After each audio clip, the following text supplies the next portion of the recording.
would not be the same. Few people laughed.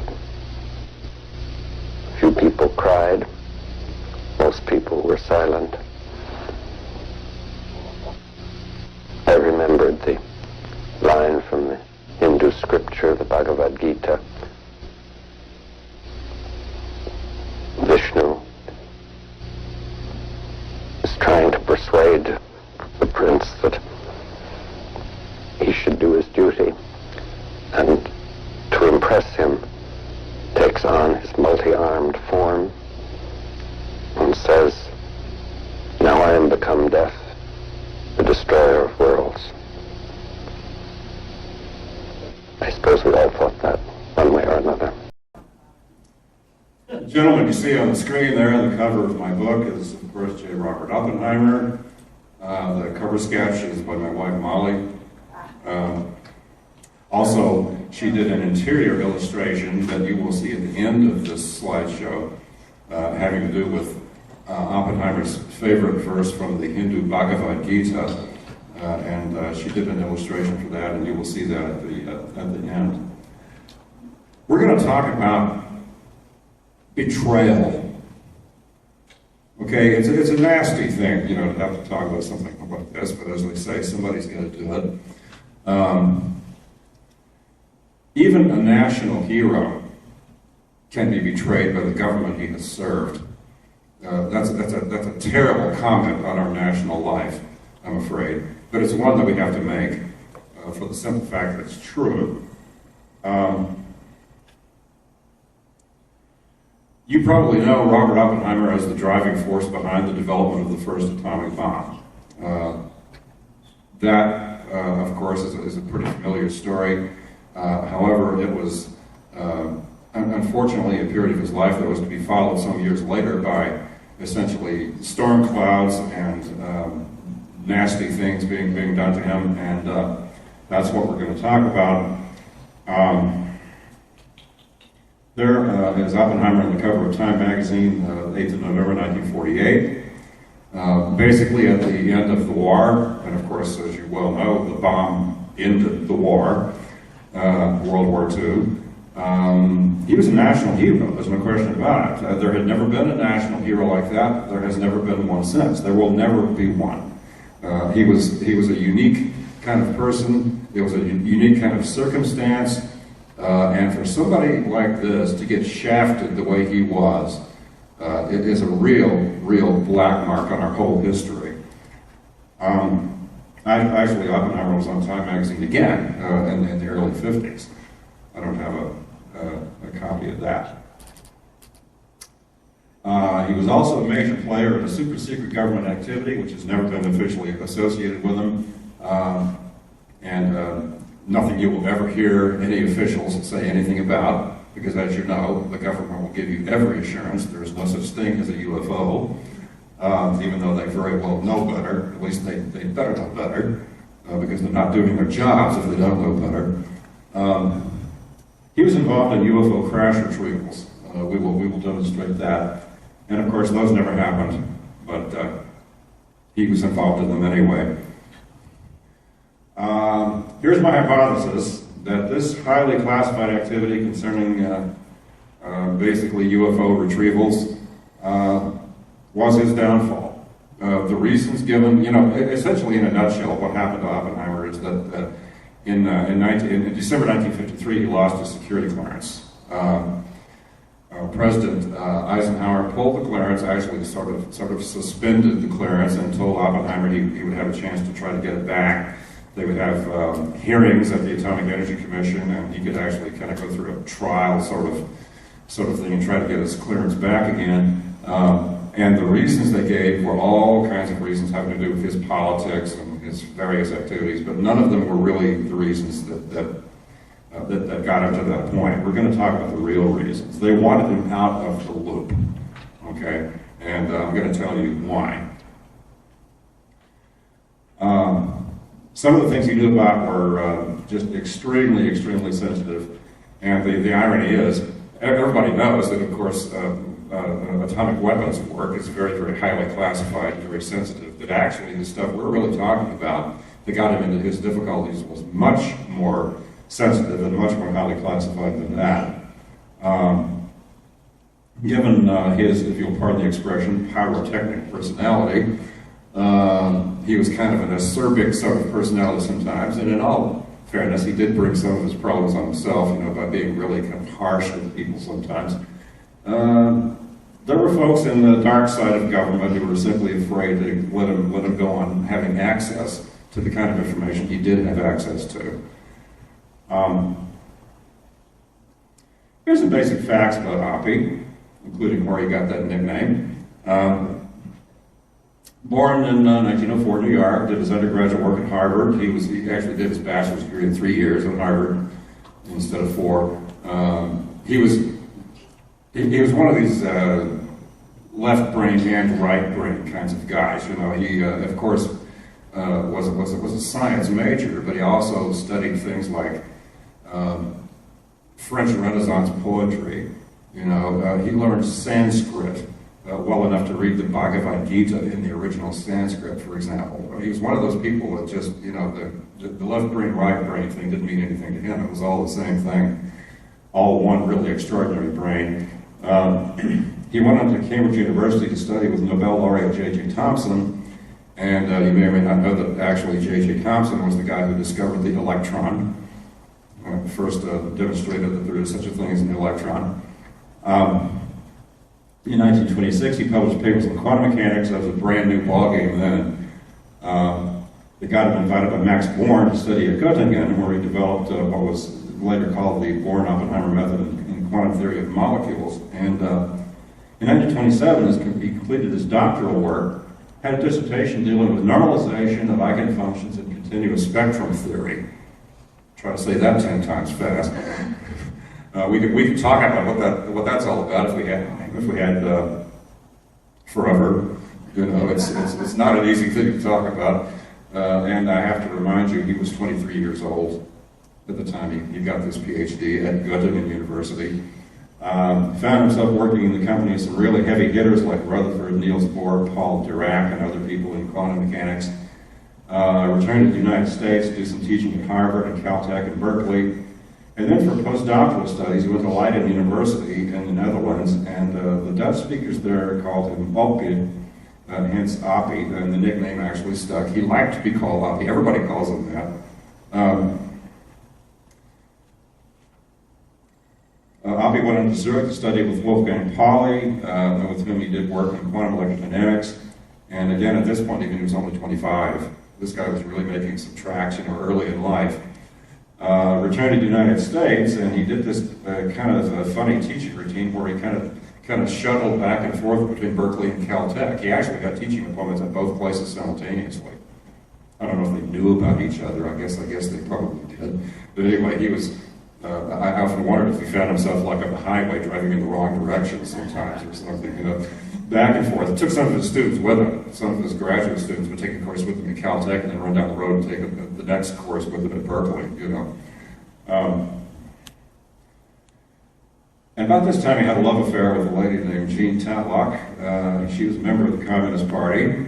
We're going to have some discussion about what that meant in the 1930s. That did not mean the same thing as it meant in the 1950s or 60s. It broke up. He broke up with her. She would commit suicide in 1941, just as he was getting ready to get started. Almost time for the Manhattan Project to start. Oppie was kind of apolitical, for a long time. But then through her, he became kind of interested in what you might call liberal social economic issues, the so-called communism in the 1930s. But in those days, that term really didn't have the political stigma that it would have associated with it later. It came to the fore a number of times during his clearance hearings later on that they were treating the, quote, communism, of the 1930s as if it were the communism of the 1950s and 1960s with all the international intrigue implications, and all the implications about, kind of being in bed with the country's, enemies, that sort of thing. Not the same things, but they treated those things as if they were the same. That's what was tragic. Actually, in the mid-1930s, chances are, if you were living back then and you were in favor of labor unions, you probably thought of yourself as a communist. Okay, the word just didn't mean the same thing as it did later on. I mean, don't get me wrong, I'm not really terribly fond, of leftist ideology of any kind, but I'm just pointing out that there was a great deal of inaccuracy about how those words were used in the treatment of Oppenheimer. He married Kitty Oppenheimer in 1940. Here we go again. She had been a member of the Communist Party. But a few years prior to that, she had gotten kind of disgusted with the whole thing, so dropped out of it, disillusioned with it. And Oppie was, I told you about the shuttling back and forth between Caltech and Berkeley. He kind of started leaning more toward Berkeley at some point, and finally just went over there, full time. And that place was a university that really hadn't had a whole lot of activity in things like theoretical physics at that point. So he figured, this is a clean slate for me to write, and this is a place where I can start new programs, teach new courses, do things that were not done at this institution much before. He in fact worked there with Ernest Lawrence. You may know that Ernest Lawrence invented the cyclotron. So he was really kind of in on the ground floor with some of these things.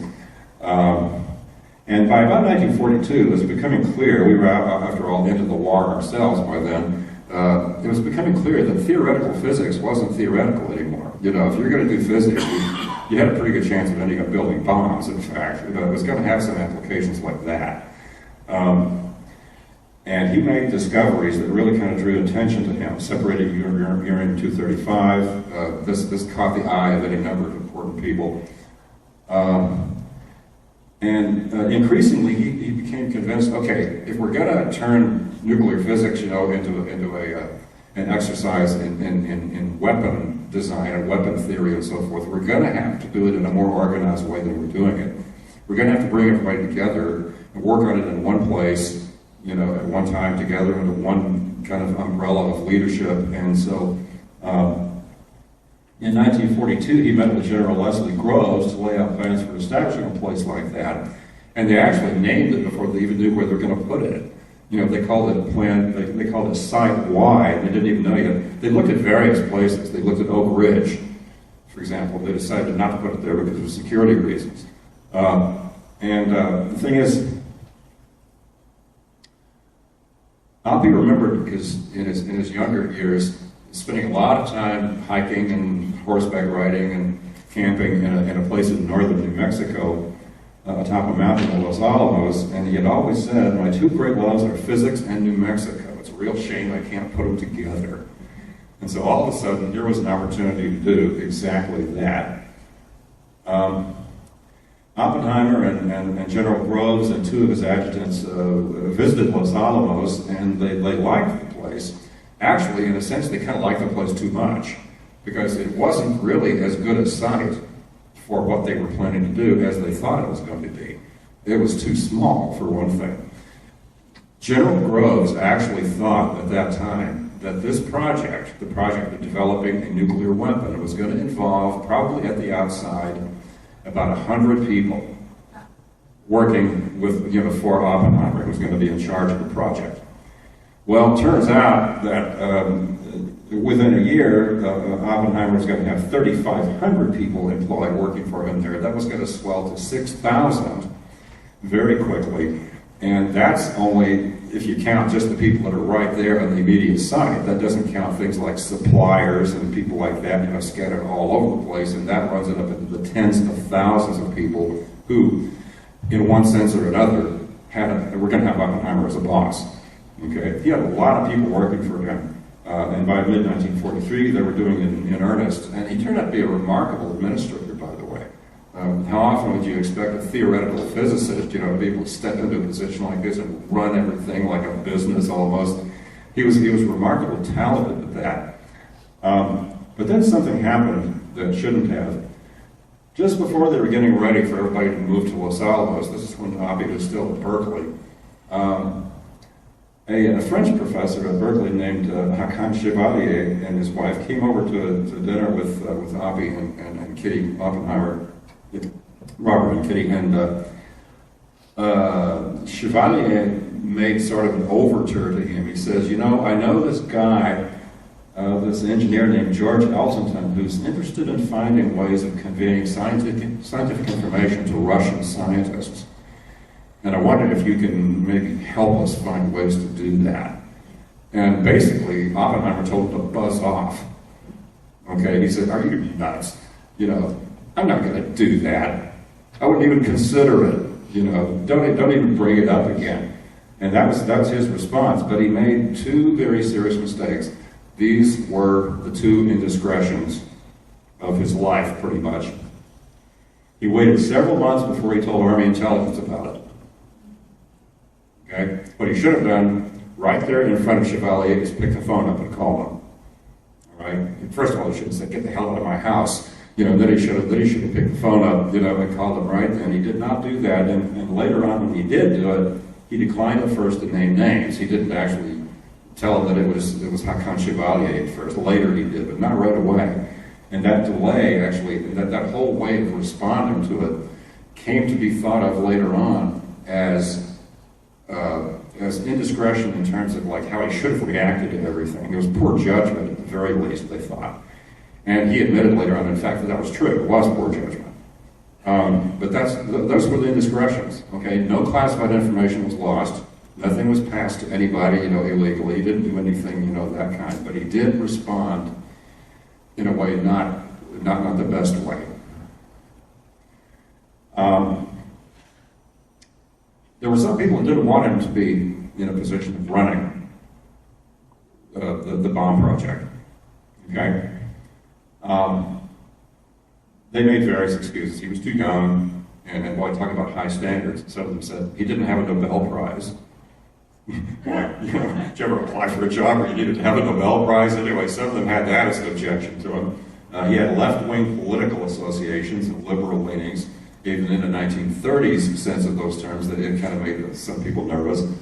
But General Groves stuck up for him because he wanted him. He said, okay, you guys who don't want Oppenheimer to do this, you just, you know, you go over there and kind of put your heads together. You sort all that out, okay? In the meantime, I need this guy's brain.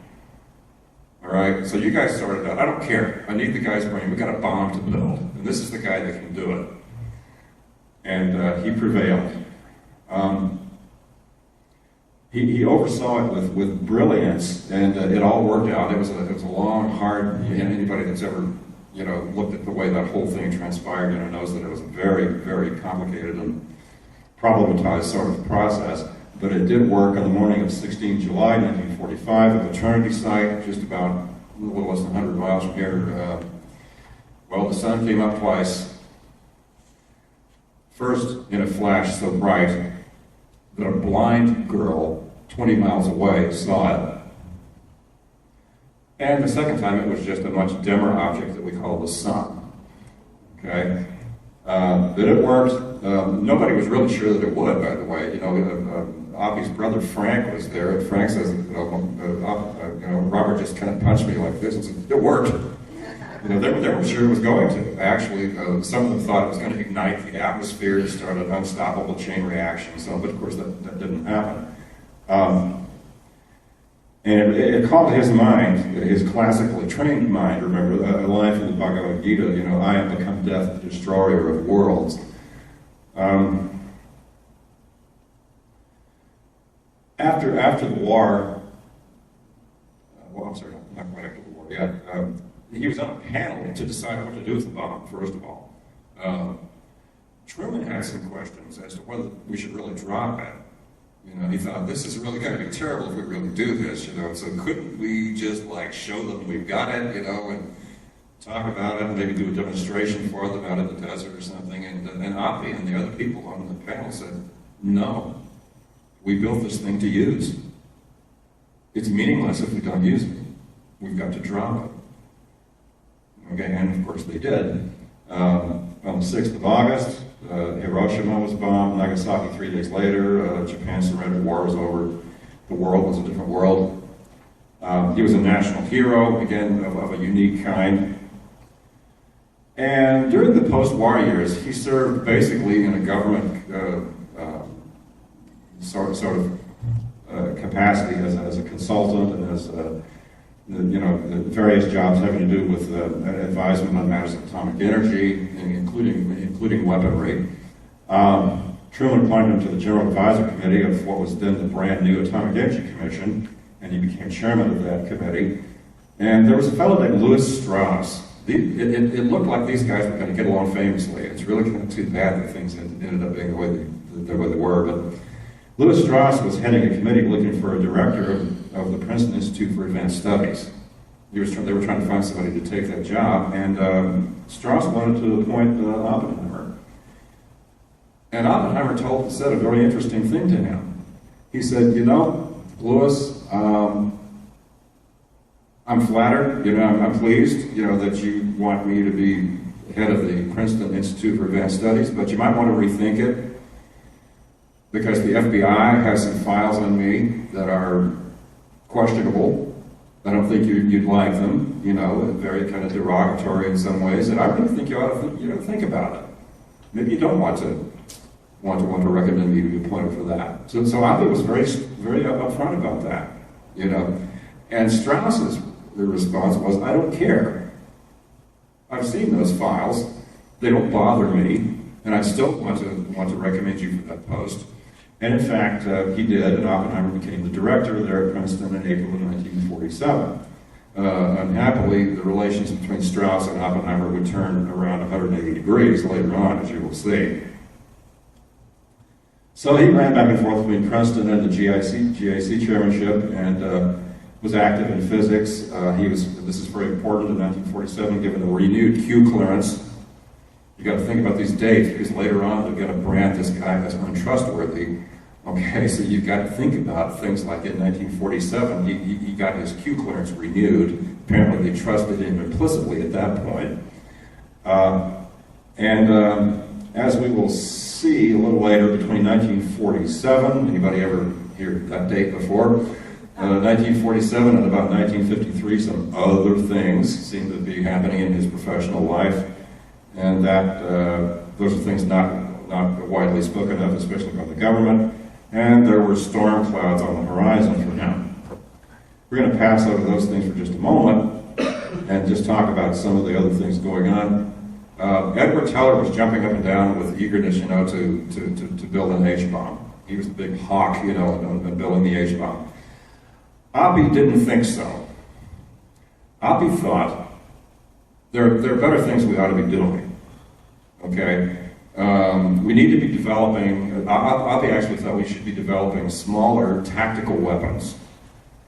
Okay, if we're going to actually do anything with atomic power, what's wrong with small tactical weapons that'll you actually take into battle or something? But come on, an H-bomb, we're talking genocide, when you start thinking about dropping that kind of thing on anybody. And Oppie wasn't really buying it, and many other people weren't either.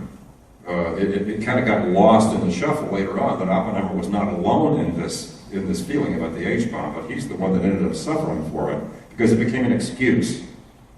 It became an excuse for them to say, see, he's not with us at all. He doesn't want to build the H-bomb, and so what did I tell you? He sympathizes with our enemies, and so forth and so on. Well, his term with the AEC was coming up for renewal in the summer of 1952, and who pops up but Teller? And Teller had a grudge, because when they were at Los Alamos, Oppie passed him over for appointment to head the theoretical division there at Los Alamos, and appointed Hans Bethe instead.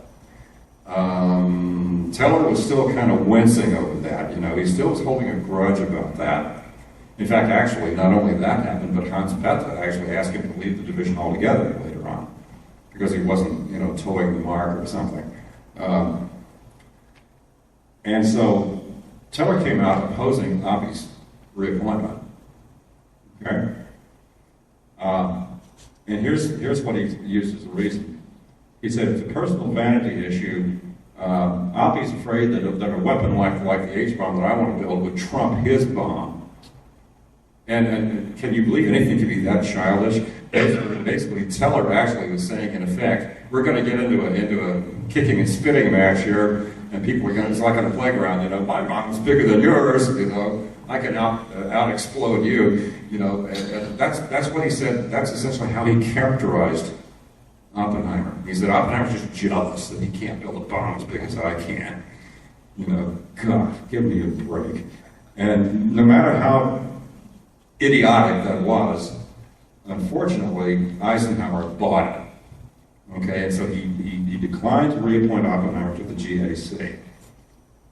More trouble ahead. Along comes this delusional idiot named William Liscombe Borden, a real zealot, a real doofus, executive director of a joint committee on atomic energy in Congress. Now look at that very carefully. We're not talking about science here. We're talking about stuff going on in Congress, okay? I mean, this guy, you know, probably, you know, had never taken a freshman physics class, all right? So here he's the head of this committee. He writes a letter in February '53 to the FBI accusing Oppenheimer of being, quote, more probably than not an agent of the Soviet Union. And Teller was right back there egging it on, right? This charge was absolutely untrue, but the letter did have its effect. Lewis Strauss kind of got into the ballgame. By now, Oppenheimer had made an enemy of him by humiliating and mocking him in front of a congressional committee one time. I told you, sometimes Oppie created his own problems. That was one time, you know, actually not strangely, Strauss never forgave him for doing that. I've seen that on film, by the way. It was a real trash job, you know, and Strauss never forgave him. And so they all kind of started getting together, and the plan was to kind of groom Edward Teller, to be the new science icon everybody looked up to, you know, and kind of start pushing Oppenheimer into the corner.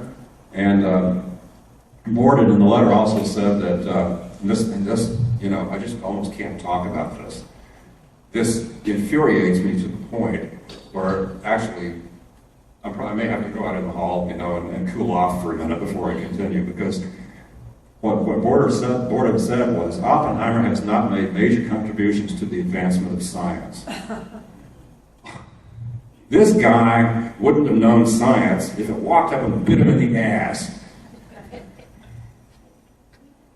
He really wouldn't have. You know, this guy was basically a congressman who didn't know diddly squat about anything except serving on you know, silly committees and whatnot. And he has the nerve to pass judgment on Oppenheimer's professional competence. I find that so profoundly disgusting that I almost can't talk about it. The letter said these things: Oppie has no close friends except communists. Untrue. In frequent contact with Soviet espionage agents. Untrue. By the way, the FBI has checked all of this out over the years. They had him under surveillance for a long time, and none of this ever, you know, had the least shred of truth to it.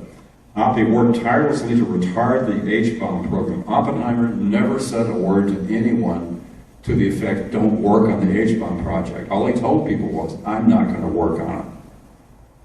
Okay, I don't think it's a good idea. There are better things we ought to be doing, but if you want to work on it, that's up to you. Oppenheimer was a hardened communist who probably passed espionage information along with the Russians. Absolute garbage. In fact, here's, you know, we talked the other day in one of my other lectures about what's wrong with the logic of cover-ups. Here's what's wrong with the logic here. I just read you a whole list of charges made in that letter against Oppenheimer. If those things had been true, Oppenheimer would have been arrested, tried, convicted, imprisoned, quite possibly executed for treason. I remember the execution of the Rosenbergs. That could have happened to him if any of that had been true. So why the hell did none of those things happen to him? Why did they just kind of pass this letter around and not do anything about it if any of it was true? It's like we're living in some kind of a never land of craziness or something. You know, when a letter comes along like that and be taken seriously, and yet they don't do anything to him except just plot, you know, further machinations against him with the letter. Remember, these were the days of McCarthyism and paranoia and all kinds of weird thinking. crazy things happened then. A woman lost her job because she had read the works of Lenin in a political science class. And those books were still on her bookshelf when the Inquisitor came through and looked. A man lost his security clearance because someone discovered he was an atheist. Some people studying Russian language or literature were put on suspicion lists. I mean, that's the kind of crazy stuff. And by the way, in case you're wondering whether Oppenheimer and Senator McCarthy ever ended up in the same room together, no, they didn't, because people actively tried to avoid it. Everybody who cared anything about McCarthy at all, knew that if McCarthy and Oppenheimer ever ended up in the same room at the same time, Oppenheimer was going to rip him to shreds. Everybody had seen him do that to other people. And of course, McCarthy wasn't very bright to start with. It would have been basically child's play. So no, they never entangled directly. And then something kind of interesting happened. Eisenhower offered Louis Strauss, remember, is now conceived of an enmity for Oppenheimer, the chairmanship of the ABC. And Strauss replied that he wouldn't do it as long as Oppenheimer still had anything to do with America's nuclear program, with the weapons program. Strauss met with Ike on the 2nd of December, later in a book, in fact, lied about it, said he was never there. And they talked. He recommended to the president that a blank wall be erected between Oppenheimer and all government secrets, and the word all there is pretty important. And then they met again on December 3rd, and oddly enough, Strauss did admit going to this meeting. There were several people there, including a chap named Robert Cutler. It's very interesting for him to be there because he was up to his ears in UFO-related activity. There was a famous Cutler-Twining memo, that basically talks about the formation of Majestic 12 and so on. The subject of the meeting was Oppenheimer, and basically they decided right then and there to suspend Oppie's security clearance. He was traveling overseas and didn't find out until the 21st of December. He was given 1 day to decide. Are you going to fight it or are you just going to walk away? And a lot of people that knew Oppenheimer advised him not to fight it. They said, you're just going to get mangled.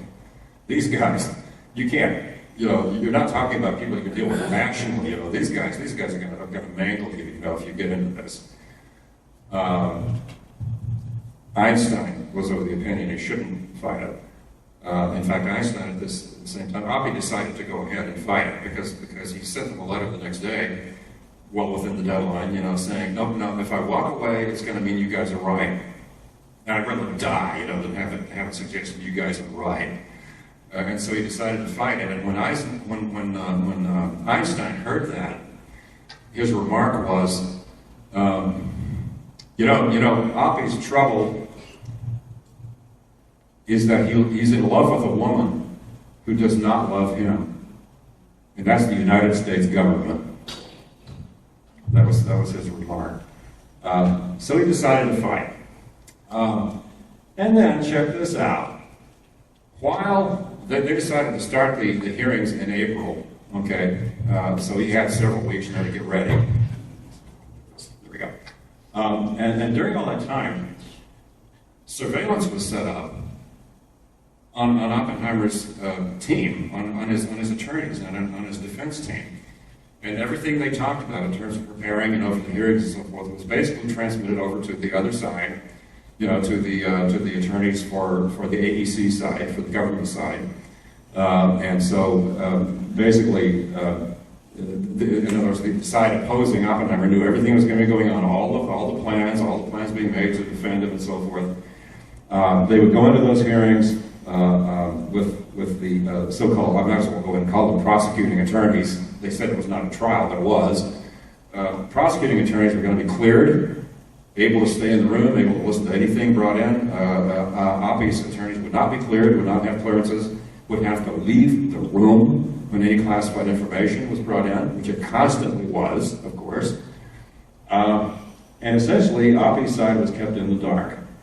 Now, I'm telling you right now, if that kind of thing happened today, it would be Watergate. okay, all of the people involved in it would end up being prosecuted. All right, essentially, J. Edgar Hoover on down to the attorneys, to everybody involved, basically should have been prosecuted the same way the Watergate people were. Some of these people should have ended up in the slammer over this. Okay, I mean, it's a disgrace. But in the 1950s, remember, we're living in La La Land, in the 1950s. Everything, they got away with it, and so things just went right along. Here's something revealing. 2 decades later, the chief prosecuting attorney from the AEC, a fellow named Roger Robb, was asked if he would like to stand for the Supreme Court. Would you like to be nominated for the court? He turned it down. He said no, because he knew that if he let them nominate him, he'd have to go through of course, the hearings, right? The usual thing when someone's nominated for the court, and he couldn't survive it. Because all of that disgraceful behavior that happened during the Oppenheimer affair would come out in the process of vetting him for the Supreme Court. And so he said, don't even consider me. That's very telling when you think about it. But the hearings went forward. They started on the 12th of April. They ran up to the 6th of May. It's about 3.5 weeks. I've read through the available transcripts. They're about 1,000 pages. I've gone through them line by line, word by word, comma by comma. That's only a small proportion of the original documents. The rest is still classified. Okay? In the end, he did not succeed. The security board there refused to reinstate his clearance. And basically, he was sent back to Princeton and was never to work for the government again. Okay? See, the thing is, in his field, you take somebody's clearance away, they're finished. Finished. I mean, what are you going to do? Go make atomic bombs for General Electric? If you're not making nuclear weapons for the government, you're not making it for anybody, So, of course, he was done. He was finished when they took the clearance away and he failed to get it back. Let's talk about the real reasons why it happened. Oddly enough, the real reasons begin in Canada.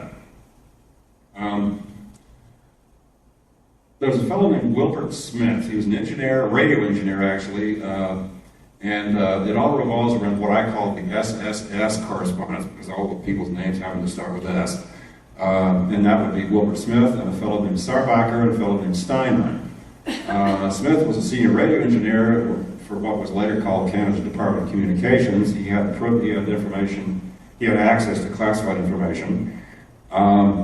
And on the 21st of November 1950, he wrote a top-secret memo to the Canadian government urging them that they ought to have a program studying the possible magnetic propulsion capabilities of UFOs. Because there was some suspicion that some UFOs used, magnetic systems for propulsion. The Canadian government said yes. They accepted the idea, they put him in charge, and essentially for 4 years he was in charge of that program, and the Canadian government declassified that original memo in 1978. Can you imagine that? If that memo had been issued in the United States, it would never be declassified, ever. So why can the Canadian government, what are they doing? They're admitting, there's such a thing as a UFO, we're interested in them. We think it makes sense to study them and to look into the whole question. Why can the government of Canada admit that and the government of the United States cannot? I'm just asking. Certainly if they can do it, we should be able to do it too. But here's why that's important. In the original memo, he said there's a small group headed by a Dr. Vannevar Bush that is already studying propulsion systems in the United States, UFO propulsion. And here's why that was said. Before actually issuing the memo, Wilbur Smith traveled to Washington and met with a fellow named Robert Sarbacher. And Sarbacher was a scientific advisor to the Pentagon. He kept an office at the Pentagon and an office at Harvard. Smith met with him on the 15th of December 1950, kept careful notes of their meeting, and here's something Smith said to Sarbacher: I understand the whole subject of saucers is classified. Sarbacher says, yes, It is classified 2 points higher even than the H bomb.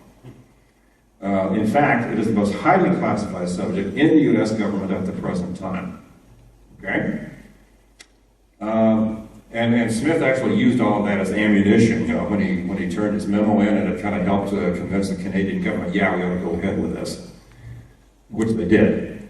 Well, okay, in 1978, when the memo was declassified, there was a very prominent, well-known UFO investigator named Lynn Stringfield, highly respected investigator, who got hold of Smith's notes and that declassified document and took them to a fellow named William Steinman, who was actually intensely interested in the Aztec UFO incident. And Steinman himself wrote to Sarbacher with some questions about that small group of researchers. And Sarbacher wrote back and said, okay, there are researchers like that. These guys are looking into crash this all the time. This is an ongoing thing, okay? He said that meetings of scientists like that are held frequently at Wright Field in Ohio, which we would later call Wright-Patterson Air Force Base. And some of the people were John von Neumann, who was, by the way, a mathematician, who was a computer pioneer, okay? And Dr. Vannevar Bush, and he says, I think Dr. Robert Oppenheimer also. The fact that Oppenheimer seems to have been at those meetings, now keep in mind, we're talking about highly classified stuff here, and for him to be at those meetings at all required two things. He had to have the right clearance, which of course he had, and he had to have the eternal, what? Need to know, okay? And the only way he could have had the need to know would have been if he was or was about to be involved in UFO retrieval activity. That's the only thing that would have justified his being at those meetings. Believe me, when classified information is involved, if they don't think you have a need to know, it doesn't matter how highly cleared you are, how high your clearance is, you're not going to get in. You're not going to be told anything if they don't think you have a need to know. Okay?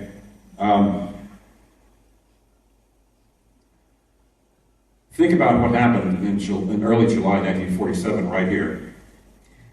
The Roswell crash, right? Put yourself in Harry Truman's shoes. You get a phone call in the wee hours of the morning, and somebody's telling you, oh my God, Mr. President, this thing has crashed out of the desert, and we don't know what to do, we're awaiting your orders. Well, Truman would figure that he had probably 30 seconds to decide what to do, and certainly, of course, he would say, okay, the military's got to come in, the military's got to cordon the area off and kind of take charge, but we're going to have civilian scientists in here. That would be almost automatic, I think. And what name do you suppose would come to his mind early on? I mean, it's got to be somebody already cleared, because they're not about to let somebody not cleared for top secret anywhere near that site. It's got to be somebody who is a physicist, probably, or a scientist of some kind, who knows what to do, how to think about it. Well, of course, Oppenheimer would be the natural choice, so I think we can assume that Oppenheimer would have been asked to go. Okay, but there's even clearer reason to think that Oppenheimer was on hand at the event a year later, the Aztec event, because we actually have witnesses for that. Witnesses who placed Oppenheimer there. Okay, William Steinman wrote a very important book called The UFO Crash at Aztec. There it is. Now, I got to tell you about this book, why it is that I trust it. Steinman has a lot of witnesses that he doesn't identify. Okay, and normally that would kind of run a red flag up in the back of my head. I would think, well, wait a minute. He's saying so-and-so said this, and somebody said that, and somebody said something else, but he's not telling us who any of these witnesses are. That makes me a little nervous. But see, the foreword of this book was written by Lynn Stringfield. Now, I can tell you, Lynn Stringfield was a very, very, very no-nonsense guy, okay? If Lynn Stringfield had the slightest inclination to think that Steinman wasn't really quite on the mark with any of this, he would have said so. As a matter of fact, he did criticize Steinman. Usually somebody writing a foreword to a book doesn't do that. But he did actually criticize Steinman in the foreword to the book, saying, it really would have been nice if you could have identified more of your witnesses. I understand you can't because witness confidentiality is a sacred trust in this business. I know you can't do it, but it would have been nice if the readers could have known who some of these people were. But the point is, Steinman did tell Stringfield who most of the witnesses were, okay? And in fact, Stringfield not only, talked to most of them, but actually chased down a lot of his own witnesses.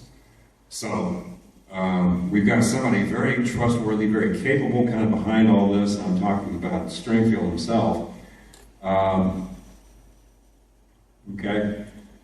Basically, here's what happened. Let's go over this quickly. What happened at Aztec? Radar tracks showed something down east of Aztec, a few miles.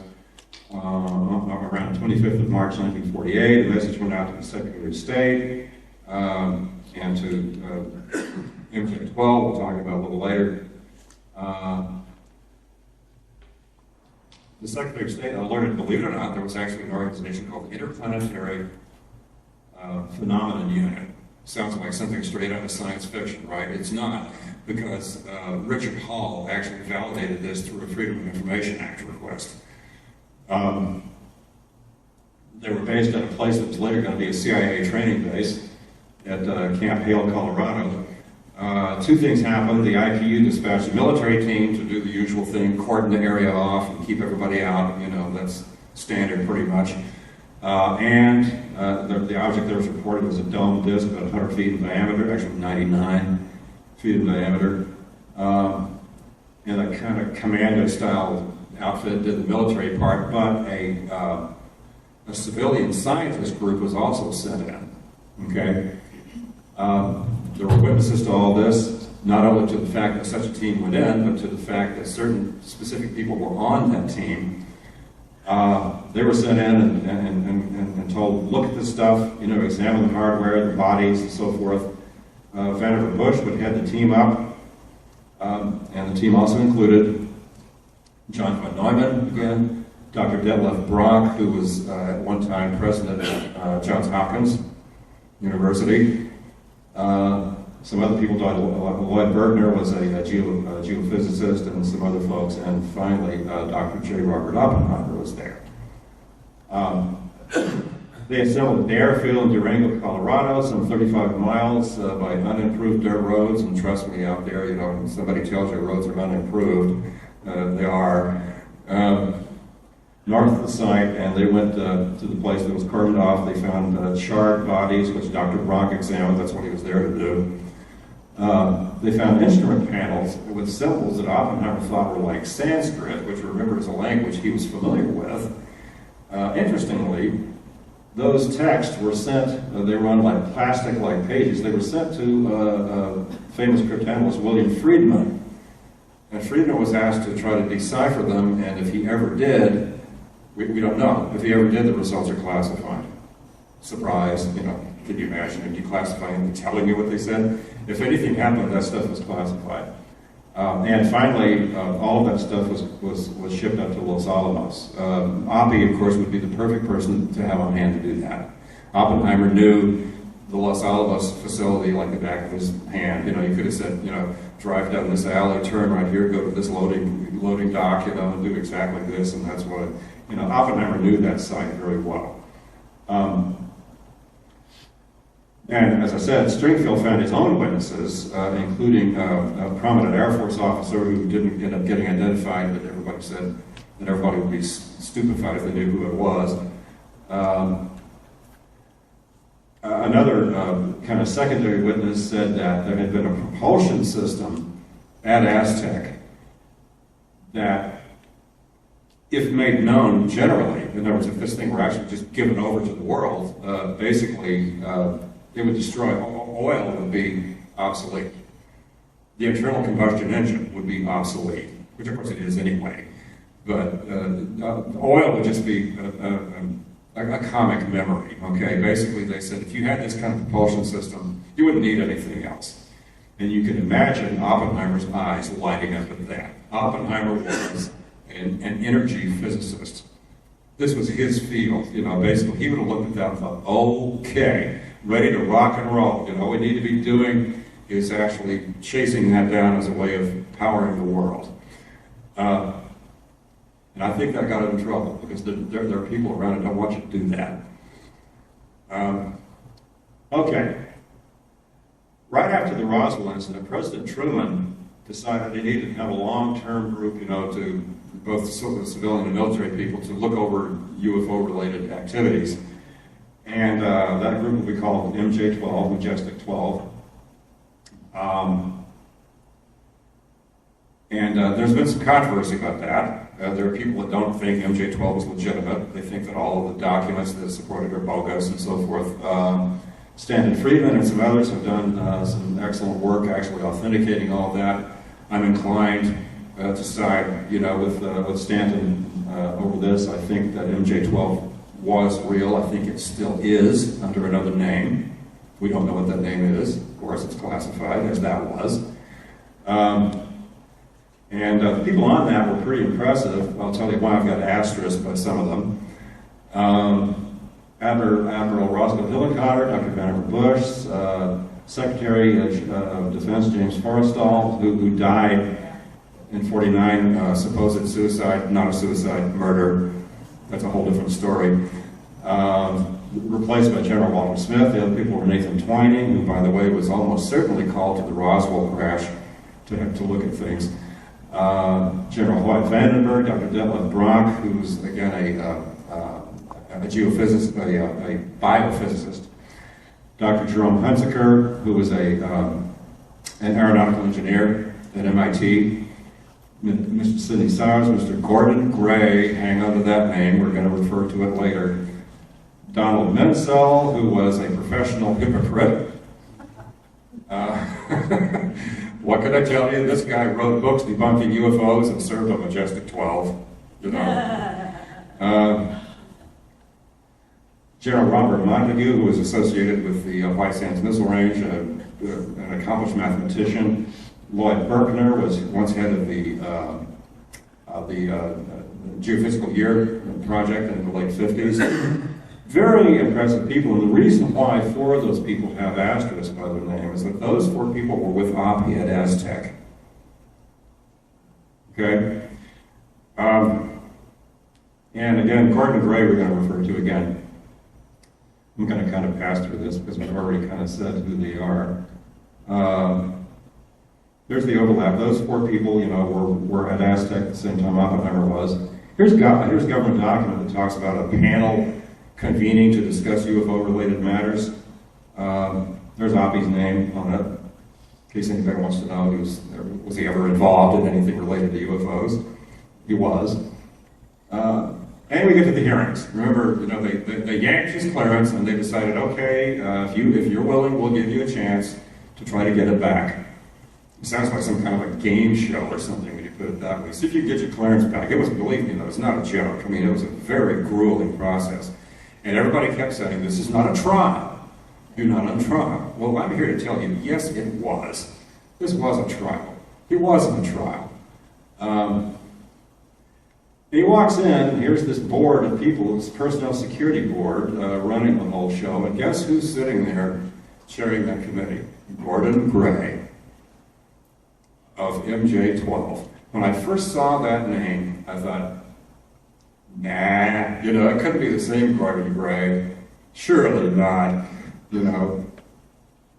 And I checked it out, and it was. It is the same guy. And I can imagine Oppie kind of going, oh,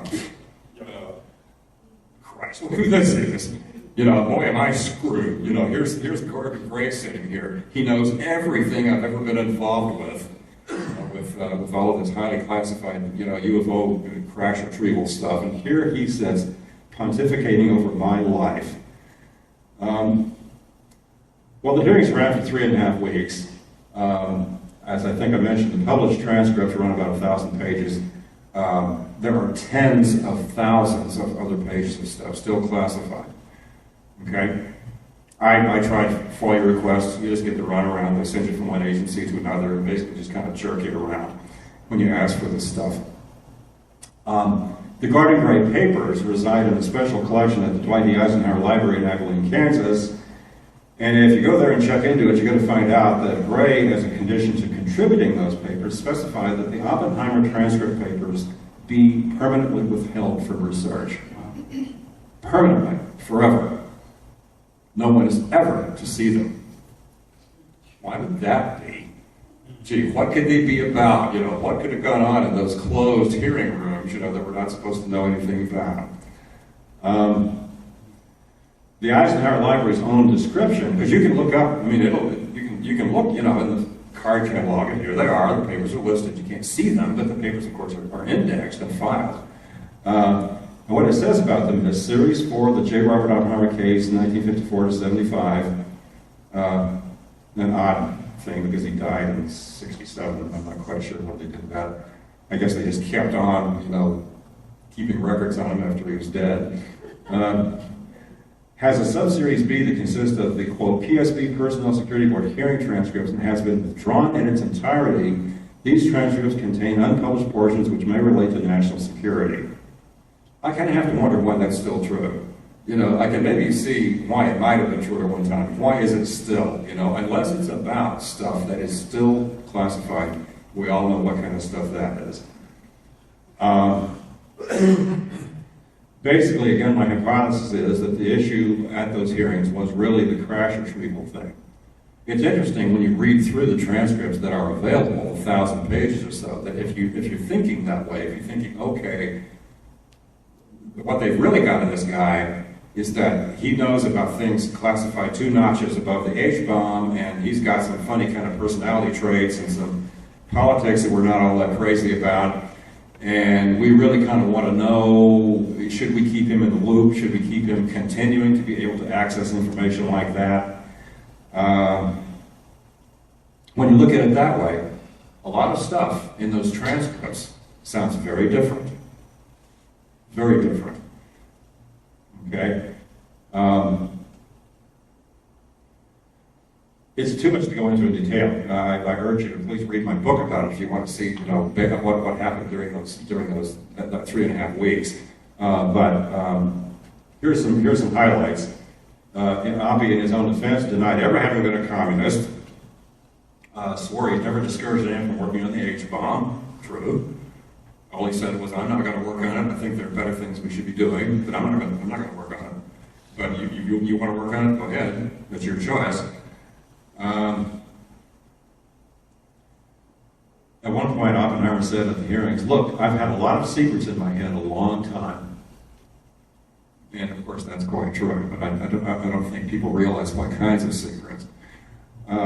He was asked why he had so mismanaged that Hakon Chevalier business. What I told you, he delayed telling anybody about it and then didn't tell them the names even when he did.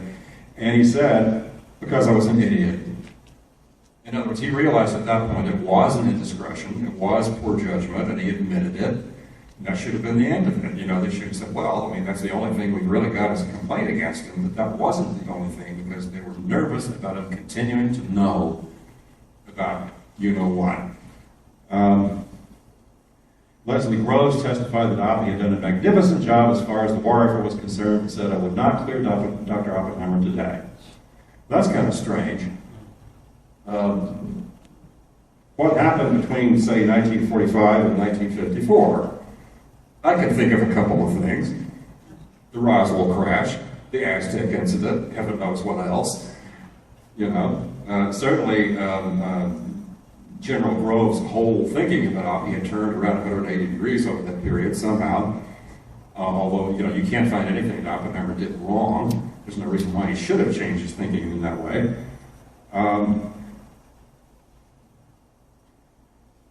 Here's something funny.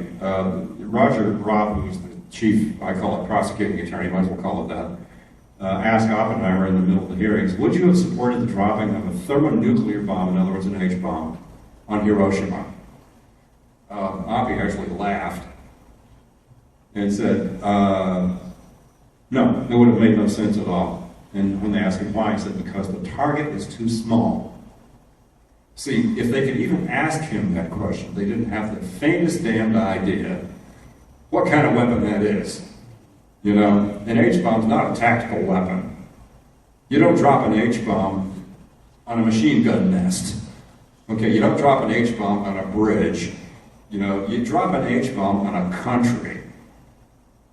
You know, when they tested the H-bomb at Bikini, it made a crater in the ocean floor 20 miles across and a mile deep, even with a mile and a half of water to cushion it. You know, that's a tactical weapon. You know, and Oppenheimer basically said, you know, you even ask me a question like that, you have to be an idiot. You know, you have to have no idea what kind of weapon we're talking about.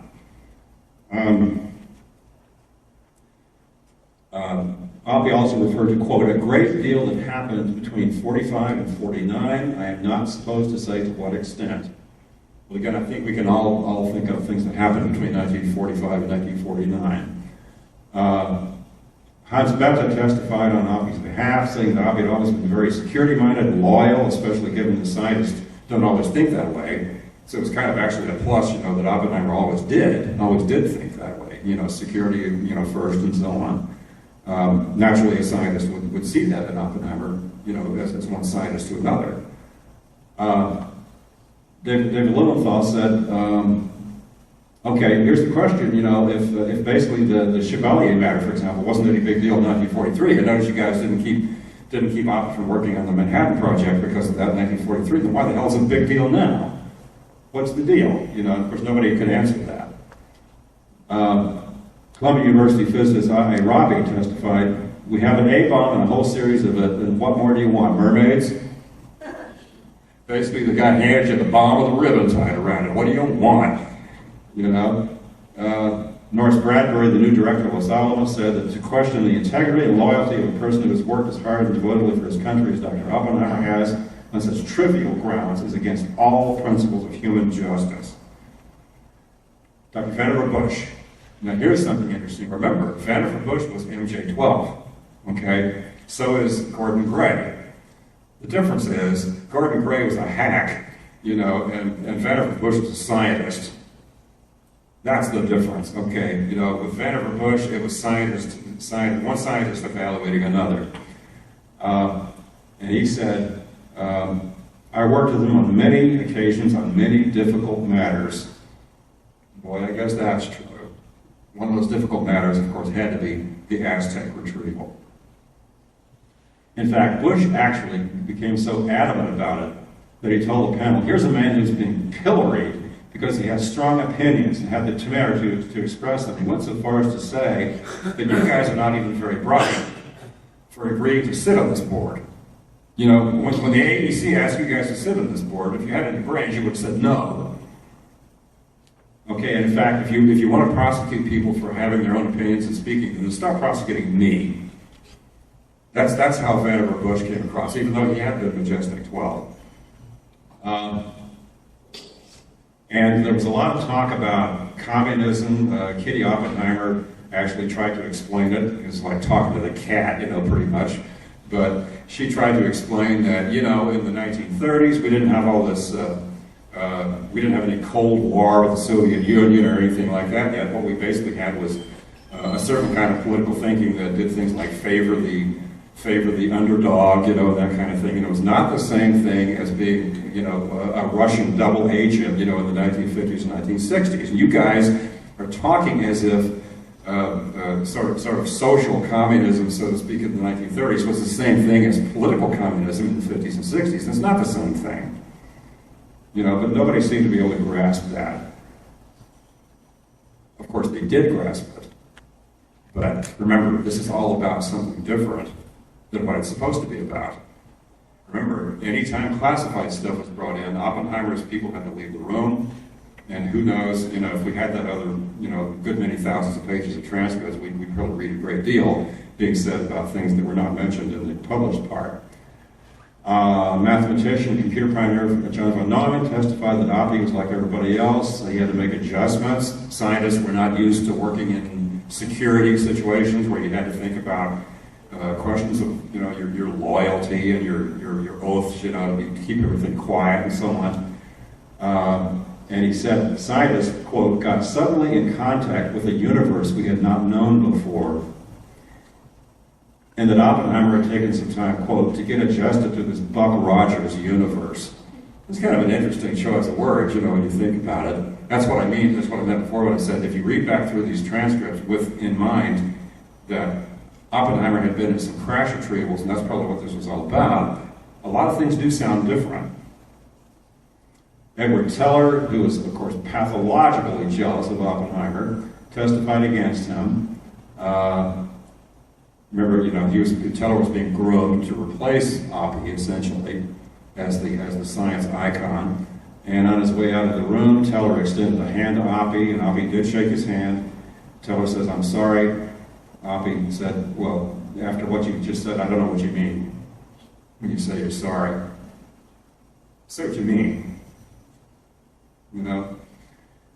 William Liscombe Borden, who's this psychopath in Congress who basically, wrote that letter about the, about Oppie's being a communist and being in touch with Russian agents and so forth and so on, was allowed for some reason to read the letter into the record. However, even Gordon Gray didn't buy it. I mean, it even grossed him out. Gordon Gray said, that is in no way going to broaden the inquiry of this board. So even he thought it was garbage, which it was. But you got to remember through all this that the real concerns were something else, not what everybody is saying. The hearings ended. A letter was sent to the general manager, Kenneth Nichols, who was supposed to just pass it on. That was his job. Just take the letter, look at it, pass it on. He didn't. He rewrote everything.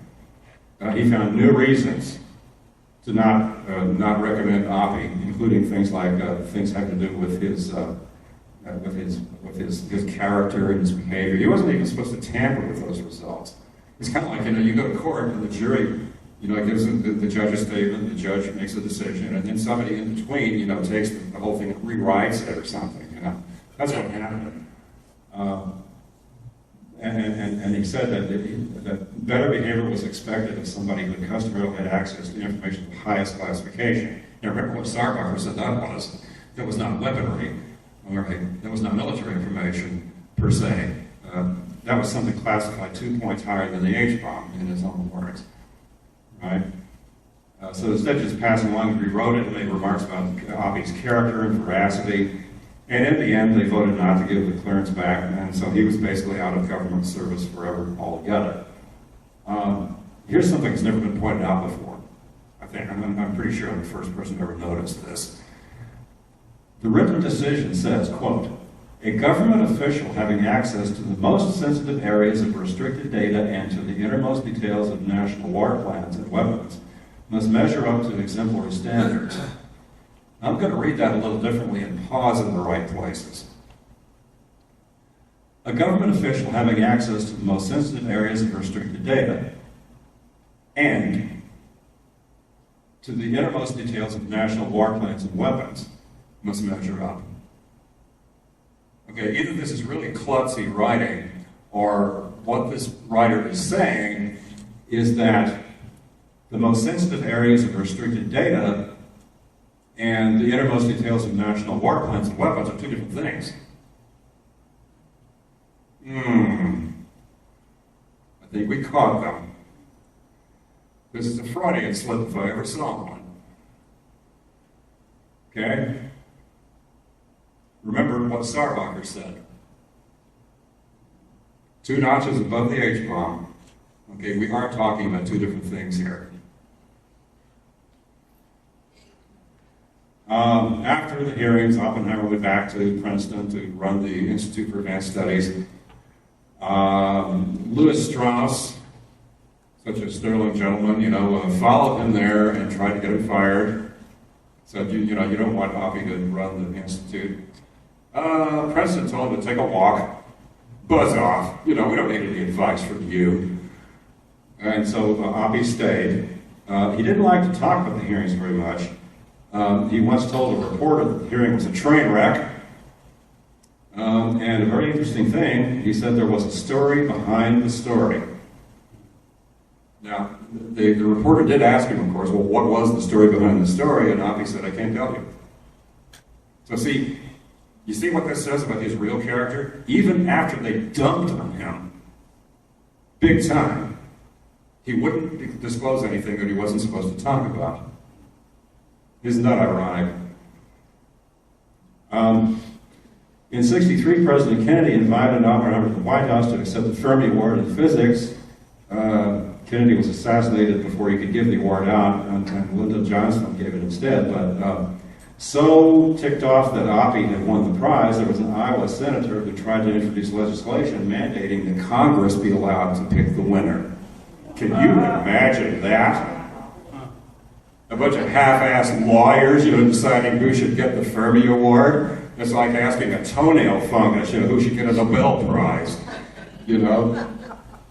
I mean, my God. But even in Congress, they didn't buy it. They defeated it, right?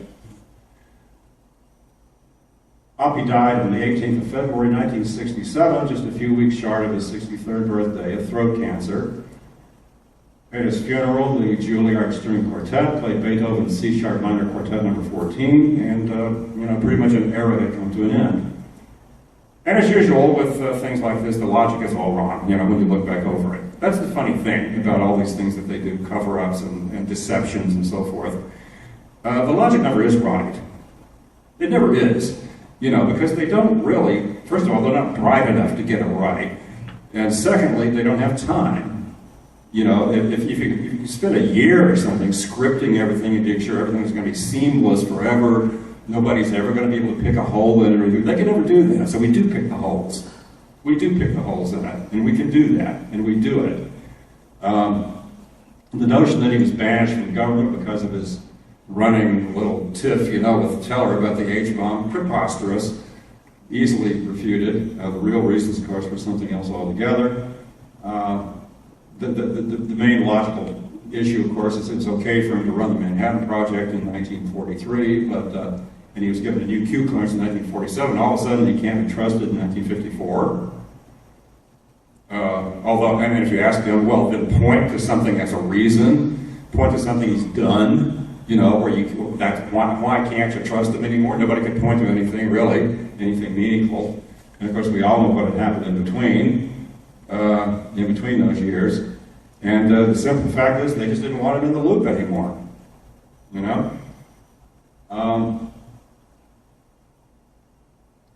of course, there's another angle. Remember that propulsion system at Aztec? If Oppie had actually been allowed to pick up on that and say, okay, let's really make the internal combustion engine obsolete, which it really is anyway, and let's just tell the oil companies, learn to do something new or move over. Should they be able to? I don't have any respect for them if they can't. It's been done before. You know what happened when slide rules went out and little calculators came in? The companies that made slide rules started making calculators. That's the kind of adjustment you make. And if you can't make it, you should get out. Okay, that's the way I feel, about that. And essentially, if he had been able to actually take that new propulsion system and really run with it the way he wanted to, no doubt, there would have been lobby interests, right? There would have been, politicians bought by the oil companies, who would have said, no, we don't buy it. And of course, he would have been in a world of trouble, even just for that. Okay. I don't have time to get into this, but the real irony is there isn't any legal basis for any of this secrecy. Do you know that? I bet you thought that there were laws about secrecy. There aren't. There's not a word in the United States Constitution about keeping secrets. Well, I take it back. There's one reference in the Constitution that says each branch of Congress can keep a journal which they can withhold from public view if they feel they need to. That's the only reference in the whole Constitution to secrecy. There's nothing in statutory law, there's nothing in appellate law about secrecy. Nothing. Okay? Where does it all come from? From executive orders. You go back and just look at something like Clinton's Executive Order 12958, which redefines what top secret is, what confidential. That's where all this stuff comes from.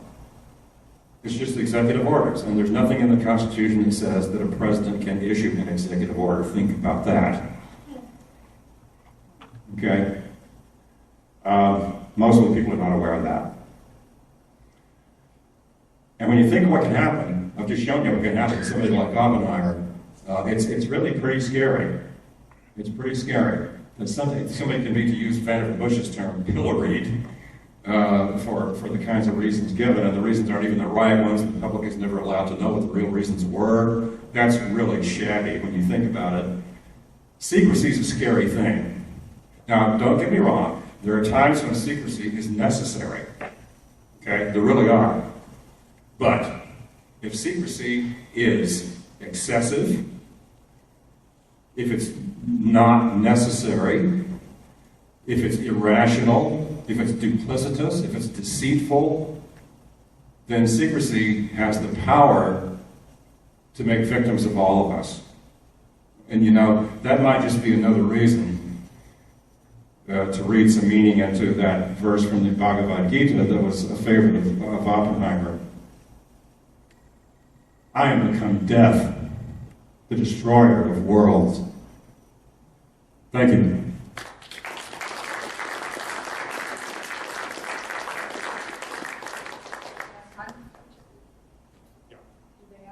Do we have time for some questions, Dennis? Yeah. Okay. Anybody have questions? I don't have a question, but Oh, I have a comment. let me hear your non-question.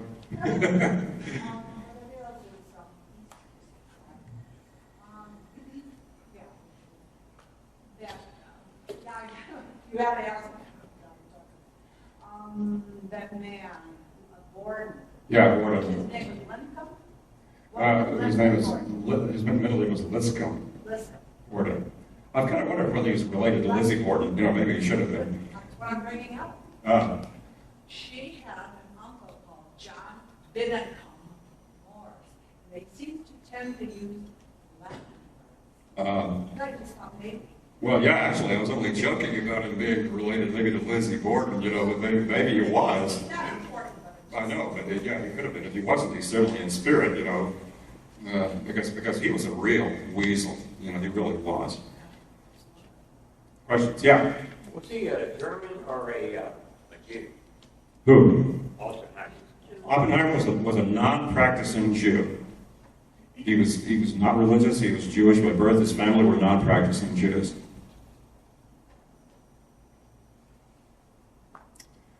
Well, if no other questions, then yeah. The one person in Majestic 12 named Detlef.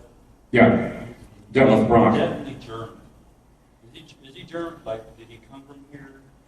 Did he come from Germany, or was he? He was not he's not like a recent immigrant or anything. His family had been around for quite a while. He was actually president, I think I mentioned, was president of Johns Hopkins University for a while, and some other places, and had a very illustrious record. In fact, all of the people in Majestic 12 had track records that were dazzling. I mean, those people were very accomplished people. My very strong guess is Truman would have needed to consult, would have needed consultants to pick those people. I mean, Truman was a bright guy. I remember him very well. And believe me, he was a bright chap, you know. But he was not a scientist. And I think he would have needed to ask some consultants. Okay, if I'm going to put together a group like that to look at UFO stuff, you know, like what kinds of people should be on it. And some consultant would say, well, you need a biophysicist. And then some other consultant would say, I know the guy, you know, Detlef Brock. Well, you need an aeronautical engineer. I know the guy, Jerome Hunziker. You know, and I'm sure that he probably leaned on consultants, you know, pretty heavily to put that group together. The question is sometimes raised: why wasn't Oppie on the group? Yeah. Why was Mental? And my suspicion is simply that the advisors that were surrounding the president at that time didn't trust him. That's my suspicion. It's just a suspicion. That'll be my guess. Okay, the lady in the back.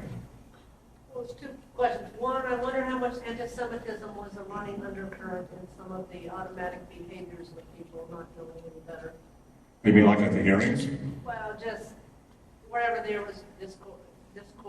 The question is, you know, was there maybe an element of anti-Semitism here? It's conceivable. You know, certainly, you know, it's possible. Because the logic I'm running from is, I used to work at White Sands Missile Range back in the early 80s, and they showed us some training films, because I was in the radiation protection area. Mm-hmm. They showed us some training films of old footage of what was going on with Alamos and stuff.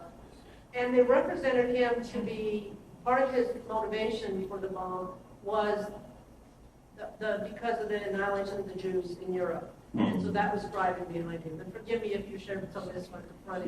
Well, the thing about Los Alamos was the people working in the bottom of Los Alamos were scared to death that the Nazis were going to get there first. Actually, the Nazis weren't anywhere close to developing a bomb by the end of by the time they were out of the war.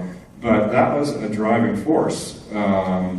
It was common talk around the camp, from Oppie and other people. Hey, you guys, don't slack off, because for all you know, that little psychotic prick, with the mustache, has probably got a bomb like that already.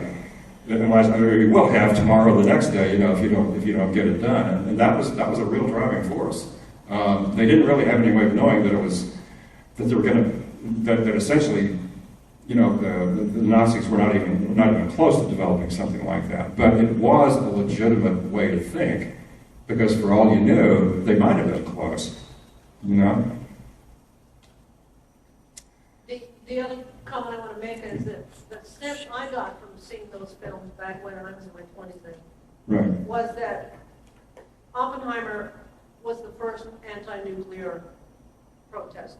He didn't, the sense was that he didn't want them dropped.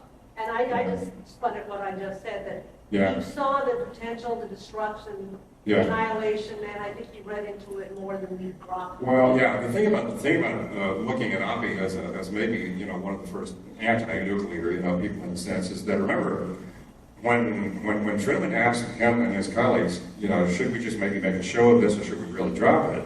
Oppie was one of the people saying, we got to really drop it. Well, that's why we built the damn thing. We've got to drop it, because otherwise nobody's going to believe us, that we can do it. Yeah. But Oppie, when Teller started raving and ranting about the H-bomb, Oppie said, well, wait a minute. I mean, you can't have a weapon like that unless your intention is to wipe out an entire population. And I don't think anybody has the right to do that. That may have been the point that I was seeing that attributed to the A-bomb instead of H. But the thing is, Oppie was very fair about it. He told people, I'm certainly not going to work on the thing, but if you want to work on it, you can square that with your conscience, then go ahead and work on it. Yeah.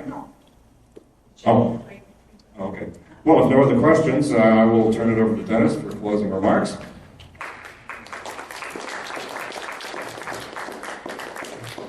Thank you, Don. This brings an end to the Roswell 2012 conference. First of all, we want to thank you for being here and supporting all the speakers. On behalf of all the speakers, including myself, we want to thank you. I think this is one of the best locations in Roswell to do lectures, as far as comfort and the size of the room and things like that. And we thank the Roswell Museum and Art Center for allowing us to be here. We hope you enjoyed your time here. We hope you've learned something while you were here. And enjoy your visit while you're in Roswell. Stay cool. Have a safe trip back home, wherever that is. Thank you all for coming.